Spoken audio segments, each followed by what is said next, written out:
The code C1132 in the Nissan Qashqai basically tells you that the vehicle can't properly communicate with one of the modules or doesn't get proper readings from one of the sensors, not giving a clear understanding of what sensor or module you should look at. And the internet is full of information that this code often comes accompanied by the C1130 code, and the reason for it is the clogged pipe that houses the exhaust pressure sensor. So basically you should clean this metal pipe due to carbon buildup or simply buy a new one, which is not that expensive.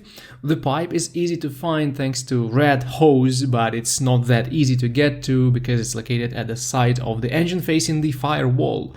Anyway, the repair is not expensive in any workshop, so there is no need to do it on your own. But there are two other cases with that C1132 code. First of all, people who deleted EGR and or DPF often get this code randomly. In this case, it's software related, and you need professional help to update the software. The good news is that in this case, your car will most likely drive perfectly without any issues.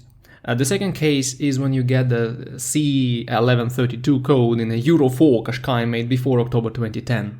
In this case, you will not have a DPF, so you will not have this tube in the exhaust manifold. So in such vehicles, the C1132 code often points at other problems like low brake fluid, faulty ABS sensor, issues with the brake fluid pressure sensor, etc. What you need to do in this case is to scan the vehicle with the dealership grade scanner or just an expensive Nissan compatible scanner and see what other codes you may find in the ABS module or some other units. Usually there are other codes that will narrow down the culprit, but you won't be able to see them with a generic scanner, even an expensive one.